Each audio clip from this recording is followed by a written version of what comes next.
Hey, this is Hall of Famer Devon Dudley, and you're watching every Sunday, okay, the Hashtag Show. Remember, Hashtag Show, H-A-S, Hashtag Show. And if you don't, then, well, I guess I'm going to put your ass through a table. Testify.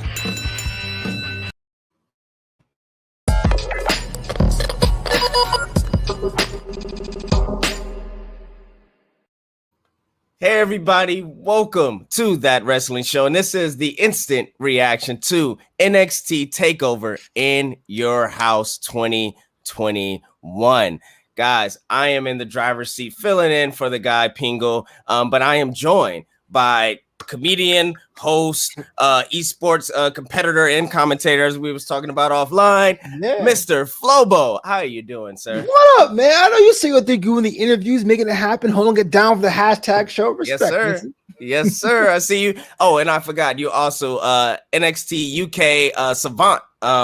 You hold our 30 seconds or less NXT UK. Yeah. NXT UK now has a new women's champion. Yeah, I think it's time for a change. I'm not sure if that would have been the week to do it, but why not, man? I mean, you know, it was definitely an interesting thing. Guys, please drop your comments of the NXT In Your House show in the comments. We're going to get to all your questions, all your comments. Shout out to Derek. What's up, good brother? The last match was fire. I have opinions about this last match. Oh, damn. And I'm just going to say this is why Jimmy Uso is touching his tempo. Oh, my God. We have a run-in, guys. This must be Royal Rumble. It must be the Casino Royale. I think we pulled the ace card. As he's adjusting his hair in the waiting room, he's shaking his head. I think he maybe put not oh, okay. I was like, hair. I can't he may put baby oil on, guys. We are also joined by THS own Jimmy V. Guys, welcome. It is definitely not oil. It's just hot in here. You got volume though. That hair has volume. Yeah, volume. Yes, it's nice and fluffy, guys. It's nice and fluffy. Is that a Toon Squad jersey? Yeah, I want to say, bro. Yes, hey, I got one too, guys. I got the classic Andrade. He got the LeBron James. Yeah, that's what I'm saying, man. Look, we're gonna jump right into it. We're gonna get into match one, guys, and match one was, which I thought they were gonna start off with the ladder match at first, to be honest. But they came out the gate with the 3-on-3 for all the gold. It was MXK versus and I always pronounce their name wrong because the first name is Legado de Fantasma. Yeah, I always pronounce it wrong. I am terrible being from LA and I can't say it right. Guys, tell me what you thought of this match, and let's start with Flobo. Yeah. How did you like it being kicking off in your house? I'm a huge fan of Bronson Reed, the colossal Bronson Reed, man. For almost a year, I was the one advocating. Why doesn't he have the NA strap? He finally gets it. Winner takes all was interesting. It was a way to make this match something more. I'm glad they retained, but it was interesting that they went first. Once they went first, I was kind of like, oh, I don't think it's going to be that kind of high stakes as I thought it was.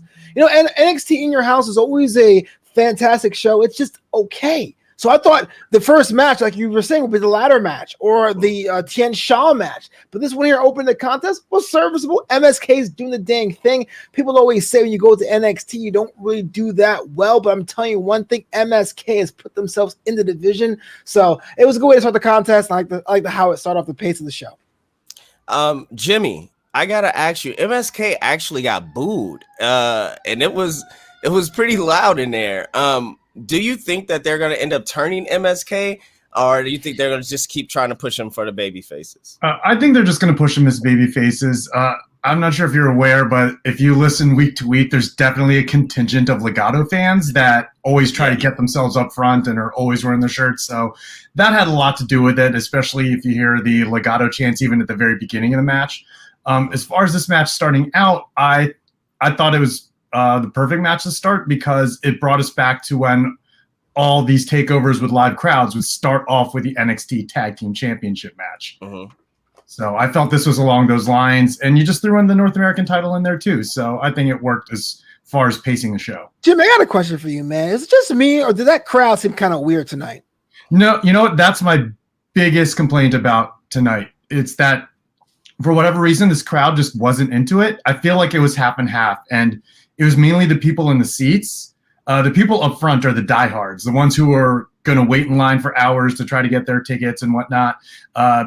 Everyone else, I feel like maybe these were just like comp seats and people weren't familiar with the product. So the lack of crowd noise really hurt this overall show, and especially even the main event, which we'll get into. Well, I would, to your question, Flobo, I felt like the crowd was live at some points, but it was very cheering for the heels. Like it was very rooting for the bad guys, or just more said, it was rooting for the NXT standout favorites. Is besides Ember Moon, we get to that match, they were just clearly for Ember, just hands down. But yeah, I felt like it was a lot of sitting on hands. But when they did get hyped, and they had to cut down the actual piped in sound because the crowd got hot. And they were like, oh, God, let's cut this pipe down sound down because this crowd is actually hot.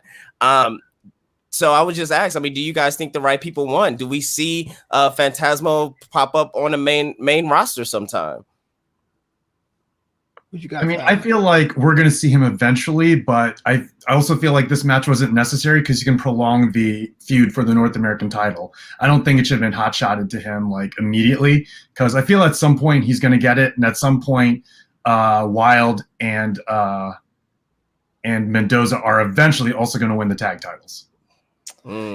Yeah, they didn't win tonight, and that's okay, but I don't think it's the right spot for them to move up to the main roster now. Especially, I know when we look at Raw and we say, man, Raw needs something to shake up as quick as possible, but Legado del Fantasma is a fantastic hour one act. You want something at 9 o'clock Eastern to get people to stay for the longest ad break. They're fantastic. They dress well. They have a cool style. They're really invigorating lucha, what that is. They're the Bridge of 205. I'll keep them around a little bit longer for sure. Yeah, I think so too. I think we keep him around longer and maybe have Carlos go for the big belt. Put him in a main event spot. So that way when they actually go to a main roster, they're actually looked at, hopefully, as main event players. I do think though that MSK should turn heel.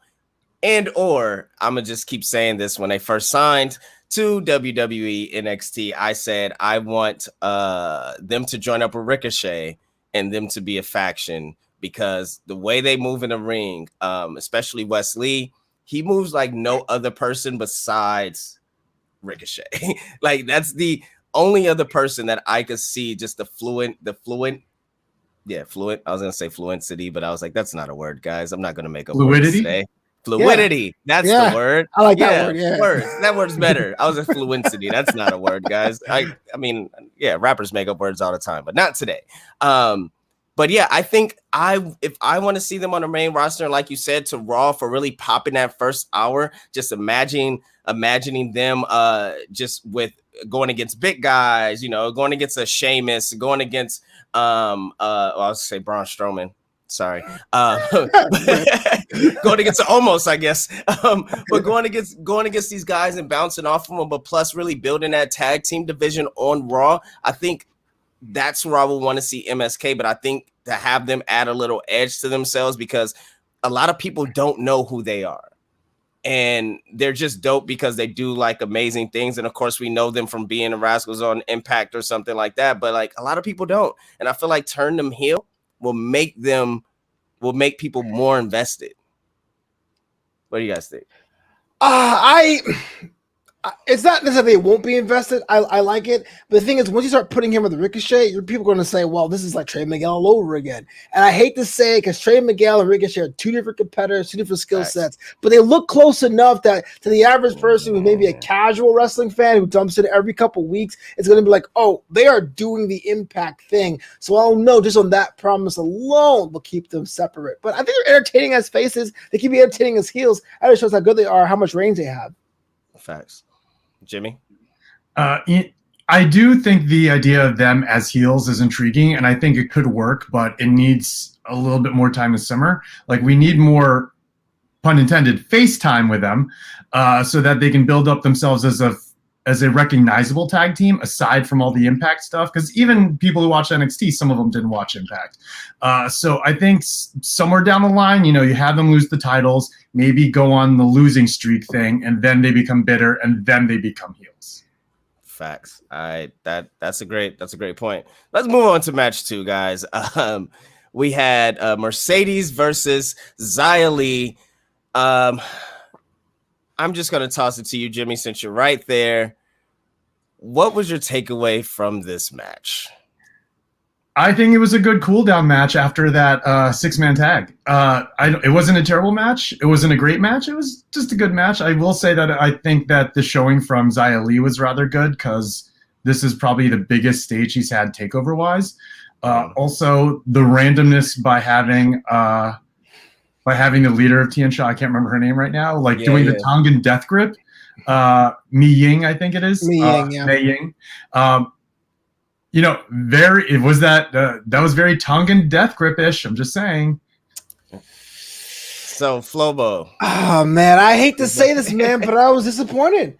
Going on our show, Draped in Gold, I have to do a cheap plug. But on Draped in Gold, I said, drapedingold.com. I said it was the one I was looking forward to because here was a storyline. Shout out to Jeremy Borash, right? It was completely off the rails. They had this weird occult thing. Mercedes Martinez was a badass who gets billed from Brass City. It was made to be a 5-star match. It was the one I was most looking forward to. The match itself was pretty standard, but it seemed to me they wanted to have their cake and eat it too. You give Zioli the win. Okay, but then Mercedes gets up and starts swinging a chair around, but yet we have no progression. Are we going to see Mercedes get into this group? Is this group dissolved? What happened? I really feel like there was a situation here to pick a direction, or even reestablishing or establishing how strong Zioli's group is, and they just decided to not do that. And it was just kind of to the detriment of the match. Yes, the biggest chance for Zioli. I'm a big Zioli fan. I think she can go to the moon, like Cameron Grimes says, but this match wasn't it? I'll go ahead, Jimmy. I was going to say there was a slight moment where I thought, is Mercedes going to join Tian Sha? They were just standing face to face. I'm like, oh, is this going to be the thing that we didn't expect? And then, yeah, it turned into the Tongan death grip, which, okay, fine. Well, that doesn't mean it can't happen. I mean, I think that's where we end up. You want this big, basically murderer, or just this big, like you said, built from Brass City. I think you have her join, and that gives Mercedes something, right? Because now she went for Rhea, she went for Raquel, right? She's failed multiple times. Thank God she didn't go to Retribution. But she, that would have been a thing as well. But give her something, nothing, aligning her with that group, because one thing about it, before the bell rings, it looks badass. It looks badass. It feels like Mortal Kombat come to life inside an NXT arena. You feel like you're in what is it, the Nether Realm? The fires cover it, starts surrounding you. I just think that it fits Mercedes as well, and I think also it will tie up the story because they did a great package of 3 years ago, 2000. Well, he tried to show the tape and it was roll the footage, but it was 2017, right? And she couldn't pin her, or she beat her, and it really won. It showed that the Mae Young Classic actually did some good, guys. Shout out Mickey James. Yeah, shout out Mickey James. But I want something more from Mercedes, and I feel like we didn't get it from this match. And so hopefully, with the new regime coming to NXT, apparently, which we speculate, guys, we definitely speculate. But hopefully we'll get something coming next Tuesday. But we have a new $1 million champion, and that's right, it is Mr. LA Knight. I still hate that name. I just a terrible You know name. he made his name of himself.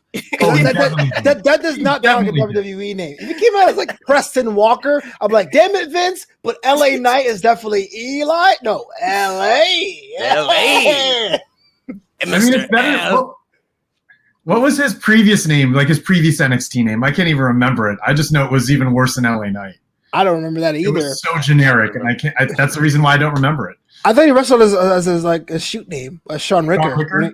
When he was in NXT the first time. No, he was. They brought him in as Sean Ricker when he was on The Rock's like reality show, and when he was wrestling for Championship Wrestling from Hollywood. Then when they brought him to NXT, they changed his name. He didn't even have a televised match, and then they let him go. That's when he jumped to Impact and became Eli Drake. Eli Drake. All right, so look, guys, we had Cameron Grimes versus LA Knights for the $1 Million Championship in a ladder match. I just got to start off by asking both of you real quick. Did the right person win? Absolutely.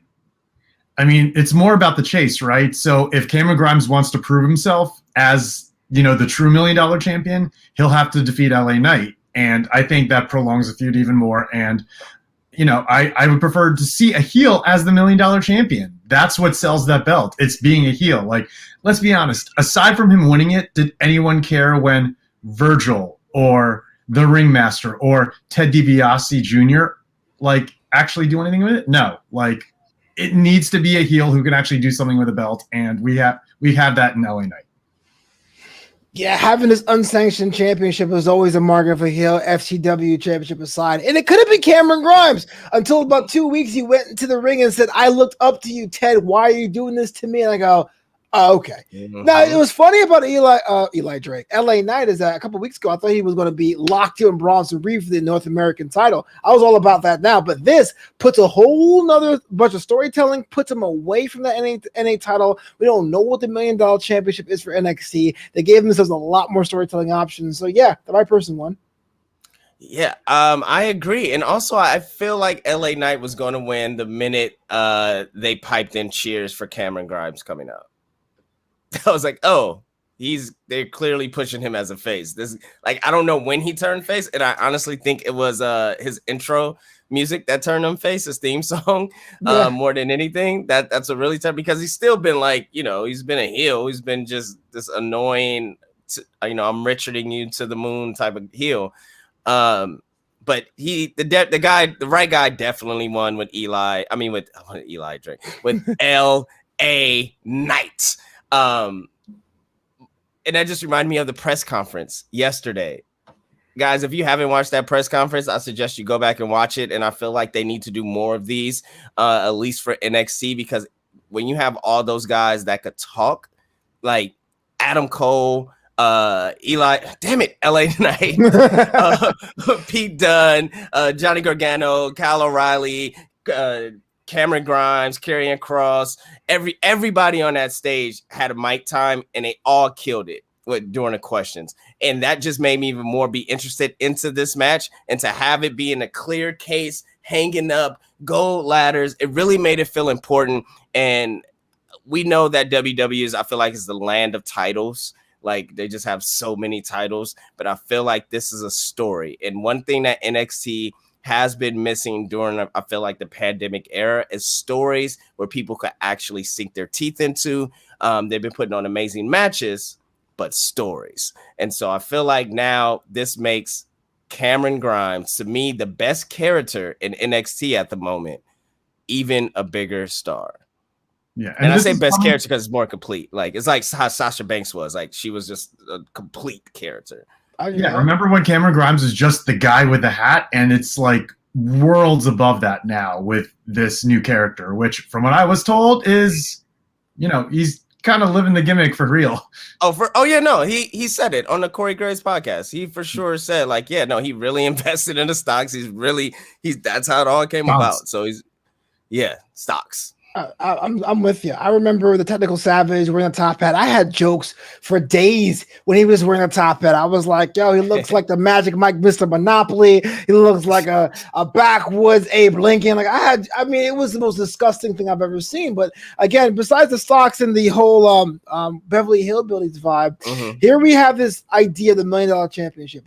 All of us here are of a certain age. We remember what the original $1 Million Championship was and what it stood for. But to bring that back in a way where it made sense for a new generation. I mean, the Attitude Era was 25 years ago. Think about that. There are kids who don't know what the heck that is. I mean, that was, to your point there, Neeson, that is maybe one of the best stories that's happening in NXT. I'm a Tian Shaw fan myself. I'm all about that. But the whole Cameron Grimes getting stopped at the club or trying to can't even buy a house because Ted DiBiase has been a highlight the past couple weeks. It's really been great. Like and the whole thing of like buying a house and it ended up in your house.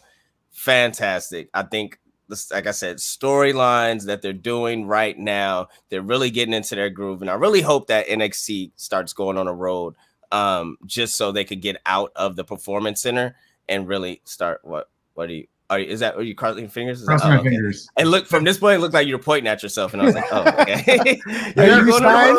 You signed, they're bro. definitely going to start. They're going to start touring around Florida pretty soon. But they need to get out of Florida eventually. Oh, I think Florida is just so tapped out with wrestling right now. Like they've been the only people that had live wrestling on a consistent basis for a year and a half. Yeah. I think Florida's pretty tapped out. But then we're moving along pretty fast. We get to the women's NXT championship match. Woo. Raquel Gonzalez versus Ember Moon. Guys, if Ember Moon has not shown you that she is one of the best female wrestlers, not only in the company, but in the world, and she could make any and everybody look their best. If you don't get that before, please understand that in this match. That's what she did. I felt like she made Raquel Gonzalez look phenomenal. And I only say phenomenal is because going into the match, it was a lot of chatter from not only inside of WWE coming out, from commentators to analysts, whatever, but then from the actual internets, from the interwebs, that Raquel Gonzalez is just a knockoff Rhea Ripley, and that she hasn't lived up to her, lived up to her title or just her position, and that she needed to show out on and I'm saying this is from an NXT employee, that she needed to show out from this match in order to break that. And I felt that Ember Moon did everything in her might to do that. So I want to toss it to you, Flobo. Yeah. First, do you feel that Raquel Gonzalez could officially stake her claim as this is her era, her time, and she's on top of the mountain? So I'm a little torn when it comes to Raquel Gonzalez, man. I really, really am, because I see both sides of what you're just saying. I was a fan of Raquel Gonzalez when she got signed to WWE. She was in the Mae Young Classic. She had the whole like cowgirl gimmick. I'm not saying to go back to that, 'cause that is pretty much one-dimensional. But it seemed like it was more like her. When you start donning the leather pants and doing the whole like leather halter top thing, I go, is this really Raquel? I don't know what Raquel Gonzalez is as a character. But truthfully, why do you need a character? She is huge. She is strong. And there's no one that looks quite like her. And, well, I'm not going to say what people are thinking, but I'm going to go ahead and say what I was thinking and go, I couldn't think of any possibility that Ember Moon was actually going to walk away with that title tonight. I'm sorry. Call it a hot take or what have you, but it comes down to the journey. And Raquel Gonzalez said, look, she took a former NXT Women's Champion to the limit. If she's not in that pantheon before, she definitely is now. Whether you like it, hate it, or love it, Raquel Gonzalez is here to stay. Woo. Jimmy, I would ask you, she took 2 eclipses and she didn't kick out, but she survived. Do you look at Raquel as the strong top of the card woman champion in NXT? Personally speaking, right now, yes. And I think that the comparisons to her and Rhea Ripley are pretty ridiculous, given the fact that their only real similarity is that they're big, strong women. Yeah. Like they perform differently, they have different gimmicks, so to speak, but like that's where their similarities stop. You know, they're just big, strong women, and that's it. But like, she has her own thing, and I dig it. And I think that having Dakota Kai there like adds more to the heel fodder, which means that somewhere down the line we know that Dakota's going to get dropped, and then Raquel will turn face, and I think she's going to be in an even better face than she is a heel right now. Face. Let's not say Dakota get dropped, guys. Like, let's just not use those words. Maybe like, you know, she turns or something, but get dropped. You know, that's a. Well, I meant from the pairing. The pairing will just no longer exist. The pairing will end at some point. Yeah, and then you can start the feud between Dakota and Raquel. Yeah, I agree. I mean, I think it'd be interesting if they never pull the trigger on it. Like, you know, if Raquel just goes, I mean, if Dakota just goes off, but it's definitely there, right? It's money being made. Speaking of that, Dakota fell into some bushes and she hit her face in the planters, and I cringed for her. Like this was my face. I was just like, oh, like she got thrown in a locker. She got thrown in bushes. She got thrown in lockers. She's just been like abused. She had a trash can put on her head and like hit towards the steps. Like, poor Dakota. I get it. She's a bad guy, but can we have a stop abusing Dakota like hashtag or something like that? Stop abusing. She didn't mean no harm, y'all. Look, man, Blackheart needs a revenge, and you put up plants once a year every June. That's your problem, bro. Like, just bitch. I mean, she was just standing out there minding her own business, and Shotzi decides to come out there. Yeah, like. She got thrown like it was one of those moments to where like she got thrown so hard into the plants, like she didn't really sell it. It was like, like wait, a literal you can't do this to me. Disrespect. A literal faceplant. That's right, man. I think the world of her. I think she's really, really incredible. I'm talking about Dakota, and I think Raquel. I think this was a statement match. I think this was I'm gonna take 2 eclipses, and you were going for the 3, and I'm strong enough to catch you, and I'm gonna go into my finisher from it. She took the DDT on the ramp, right? It was also funny that Ember was trying to like pull her in, and I felt like the leather pants was getting stuck on the ramp, like the material on the leather ramp. I was like, all friction, bro. All friction. Right. I was just like, this is gonna be difficult. But yeah, man, I thought it was a good match. I thought it was a good, solid match. And this is a time for this new women's division era to really kick off. And this is a time, honestly, where Ember Moon should be on a Raw or SmackDown because they're hurting for women talent. Like Becky and Bianca, we're getting Becky and Bianca. I mean, I'm sorry, Becky and Bianca. We're getting Bianca and Bayley again. Yeah. Think that, even though that Bailey's incredible. Guys. Golden. Yeah, it's golden. Good. Yeah. She's this is not that show, but damn it. We'll talk about that later. We get into the last match. The fatal 5-way match with Adam Cole. I thought Jimmy was gonna do it. Okay. Johnny Gargano, Karrion Kross, Kyle O'Reilly, and Peter Dunne. Guys, again, I have to ask, did the right man win? I'm going to say yes. But I disagree that Karrion Kross should be champion. Hold on. I disagree that Karrion Kross should be champion. Because for as long as he's been in the black and gold brand, he's been absolutely abhorrent and overrated. In fact, I can't believe Adam Cole went out there and murdered him 2 times in a row on the microphone. You can talk about it. I'm like, bro, give him the strap right there, bro. He straight killed him.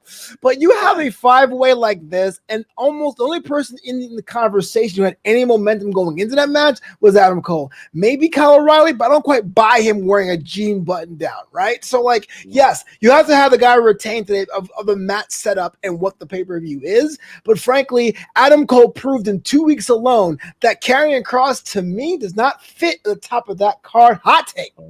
No, I'm on that take. Jimmy. I don't know if that's really a hot take, and this is coming from someone who's a Karrion Kross fan, and I'm going to say that, yeah, the the wrong person won. It should have been Adam Cole. I don't know how you go from like bring yourself back up from like a program that finished like a month and a half ago, 2 months ago, put yourself into the main event, and then not come away as champion. So I don't know what they're thinking, but Kross should have lost the title tonight and move him to Raw. Done with it. I don't understand why he's still carrying the belt. I don't know where you go from here, except maybe just a solo feud with Cole. But I don't understand what the point of that would be if everything would have happened the same way with him winning the title anyway. There's something. Oh, sorry about that. Go ahead. No, there's something very NXT about like titles changing hands on one-on-one or maybe triple threat contests. Like if someone would have changed hands here in a fatal five-way seems very WWE, which I know is a very small thing of split hairs, but it wouldn't be satisfying.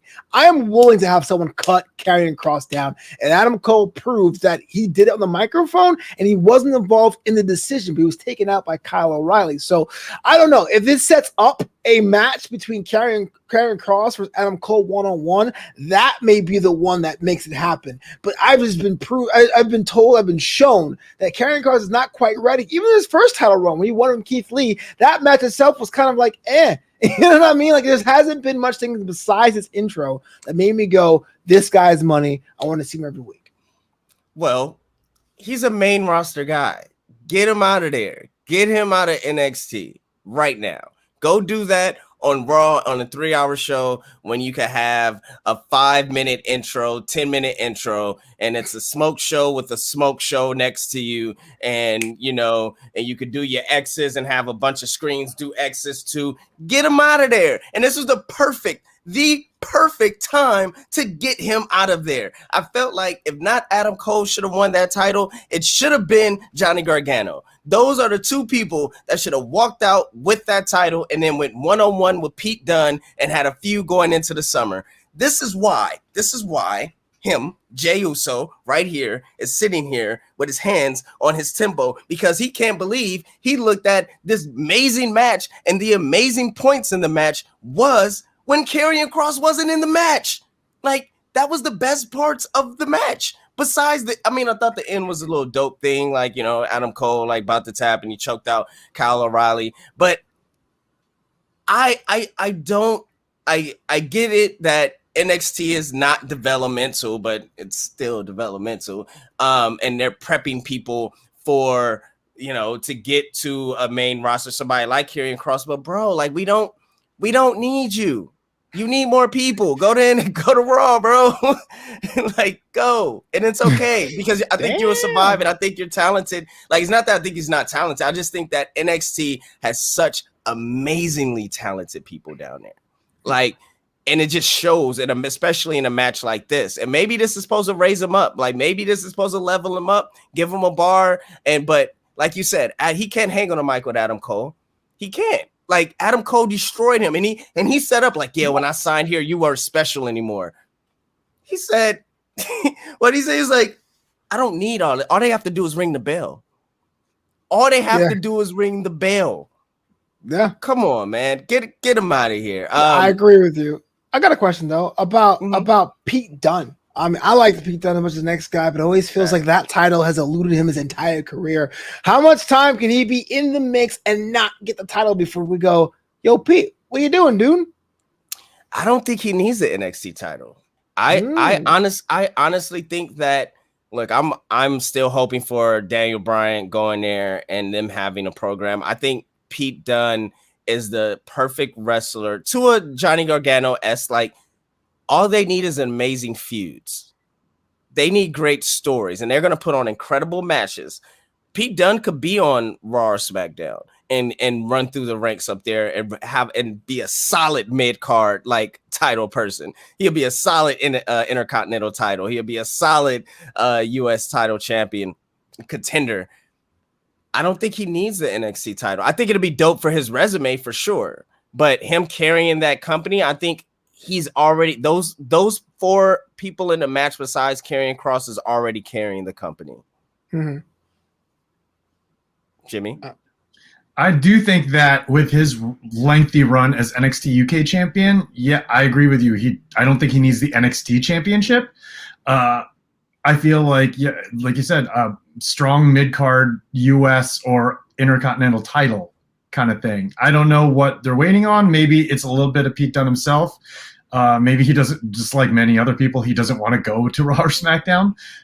He could be happy with where he is. But yeah, I don't think he needs a title. I think he's just that good that, as you said, put him in a good story and people will want to see it. The one thing that is missing, though, which is what's missing from every match, a decent crowd, which once that gets going again, we're going to see like a resurgence of, realizing how important a lot of these guys are to the NXT roster. That crowd sucked. I can't do. People out there like there's joint manipulation. There's like spots outside the ring. People got a double power bomb to the table. Everyone's like, fight forever.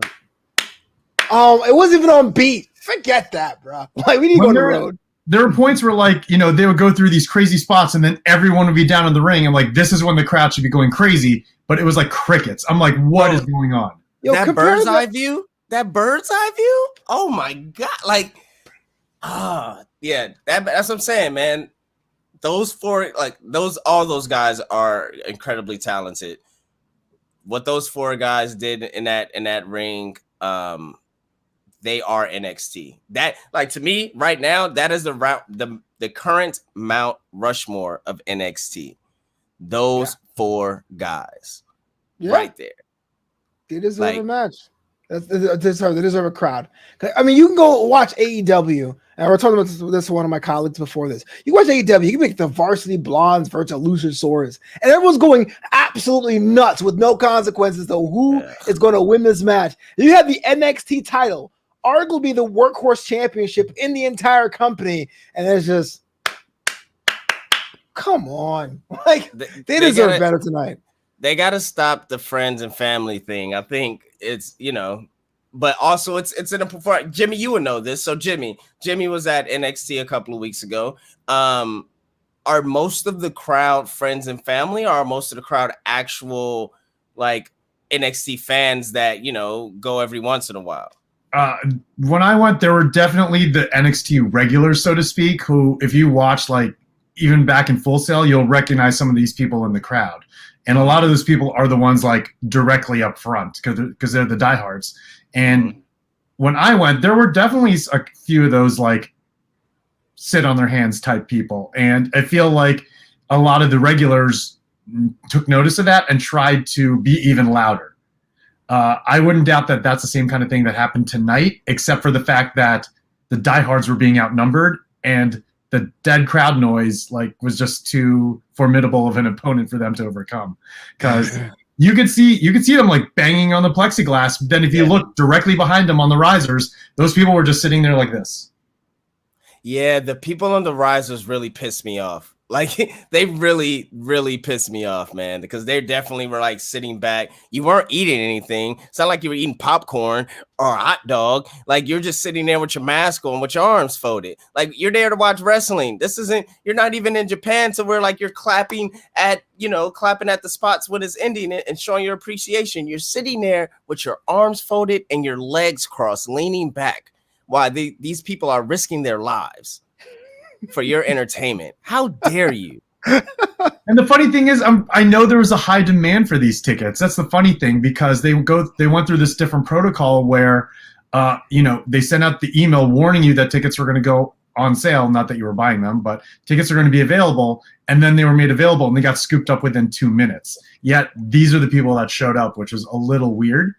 And this is also on top of the fact that when I went, they were doing rapid COVID tests. That's not even there anymore. So there's no reason to deter other fans who would actually be, cheering and whatnot. So I don't know what happened tonight. So here's my thought. They need to start charging these bastards. You charge somebody, they gonna make sure they get their fun. If it's free, it's like, oh well. So it happened at Full Sail. The people who are paying tickets were the loud and rowdy ones. Yep, that's what I'm saying. They gotta start charging these people. That's the thing. Before we get to our last question, I want to get to Derek in the chat, man, because he's been saying some dope stuff. So he said, Kieran, yes, I was gonna say this. what was he, just mini Brock? He just kept doing Germans out there. Didn't understand that. He also said that he doesn't want to see Dakota turn on Raquel, which I agree. I don't want to see it because it is very typical, and let's let it maybe a long play. Maybe let's let the story go to where they get to other stuff beforehand, maybe a couple of years or now. Oh, that's gonna be a prolonged thing because they've definitely planted the seeds. If you watch some of the vignettes and stuff, like they're planting stuff, but it's very, very minuscule. So that way they can always go back to it later. Right. But the last question of the night, guys, at the end of NXT, we seen, and we knew this was coming because for the past couple of weeks, they've used the word chaotic. And everything has been the same.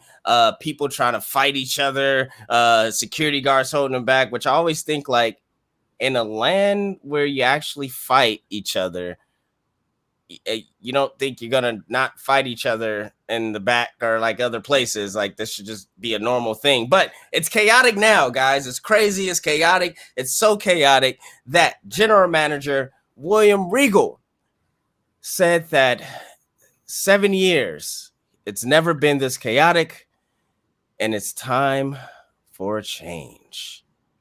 Now, does that mean, one, he's going to step down and somebody will replace him, or he will be co-managed by somebody?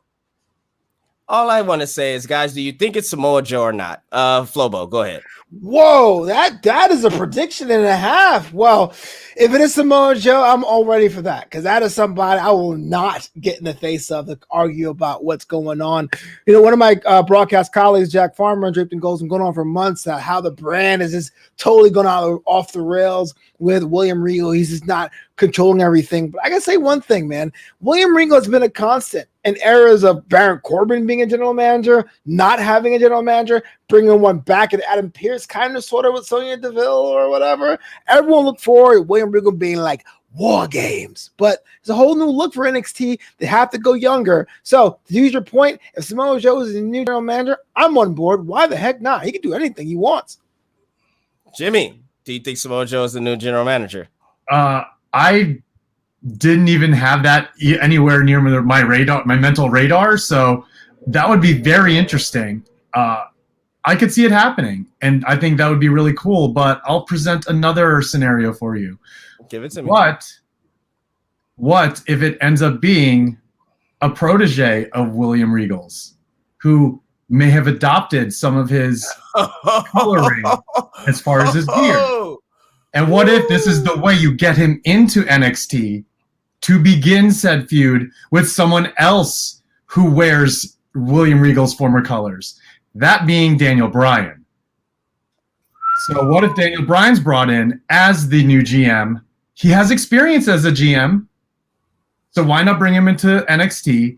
He tries to maintain the order, but then there's one person who just refuses to be, a civil obedient, and that would be Pete Dunne. Or even a Johnny Gargano, and then you get those matches. I like it. But how many matches do you get from a general manager though? That's my thing. Like I feel like with Samoa Joe, you could get you're probably gonna get one big one, right? Like you'll probably get one big one for a Mania, maybe two Mania, SummerSlam, whatever. But Daniel Bryan, every match you got Adam Cole, you have Johnny Gargano, you got Pete Dunne, you've got Finn Balor. You got a Kushida. Like, guys, I'm just named five people that Daniel Bryan standing next to them is like, oh my God, like this is a match, and I'm not looking at this as a GM. So do you put a person like that in the GM slot that is just going to basically just be a wrestler GM? Well, I mean, why not at this point? I mean, it's something that we've never really seen before, but also who better than to fight and deal with all this chaos than someone who can get in the ring still? I like it. I think that would be compelling television, but I think that first night has to be the opposite of Regal. And I think Daniel Bryan is a nice guy. Like when he was on SmackDown, it was great. But you imagine Samoa Joe comes out and cuts a promo on Johnny Gargano, kick him out of his office, and maybe actually have an office with a window for a change. I might change the whole game, man. I don't know.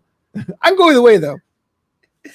Oh, man. I think, look, either way, I think it's a great thing for Tuesday nights for NXT because it does shake things up, and NXT needs that as well as they need to get out of that performance center. Like they just need to leave that as well. Guys, look, we actually ran through this because it was a pretty short show, but didn't really have a lot to say about the show. It was fun. It was great. I do want to say the NXT intro that they did for TakeOver was pretty incredible. The old school purple and gold. They did purple and gold, little spinning title there. It was great, guys. It felt good. It felt like I was watching an old show. They Triple H and the whole team does well. Oh, also, I'm sorry, I'm rambling. Johnny Gargano and the Click.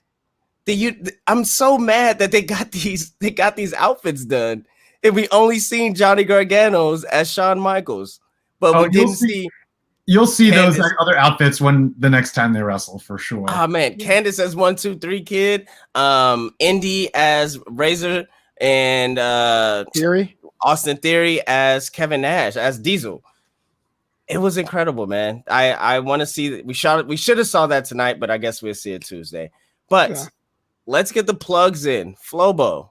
Yo, start with you, sir. You know the deal. I just want to say, In Your House was a great show, but I'm okay if they retired it for next year because we're out of our houses now. But otherwise, you can follow me on social media at FloboBoys, Flobito.com, YouTube.com/FloboBoys. And I do host a podcast and video show quite like this called Draped in Gold. We recap NXT and NXT UK every Thursday, drapedingold.com. All right, Jimmy. Got nothing, don't really have anything to plug. Just follow me on social media, Twitter and Instagram at DJimmyV. And I'm going to go on eBay after this and buy some karate fighters. I love it. I was going to say, you're going to go buy shoes? Are you going to buy the J's that just came out on Saturday? Because I didn't get them. They got me.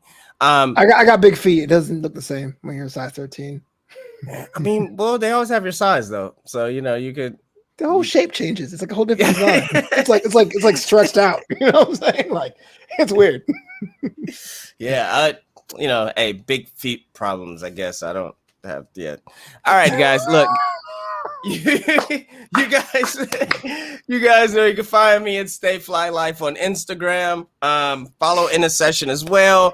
Also follow the Twitch at Stay Fly Life because I'm gonna be Twitch streaming Tango, whatever that co-op game is. It's fun. It's about an agent and like one person's an agent, one person's a hacker, and like you gotta do it. It's pretty great, guys. But I'm starting to get more and more into streaming different games besides Call of Duty, even though join the squad. We squad up pretty frequently. So we could do that, guys. Other than that, hey man, follow everybody. Check us out every Sunday, 7:00. And also, make sure you go to thathashtagshow.com for everything trending in geek pop culture. And yes, I got it right. I'm always surprised that I get that right, guys. Anyways, have fun, guys. See you next Sunday. Bye. What's up, guys? Mandy Rose here, and you're watching THS Wrestling on the Hashtag Show.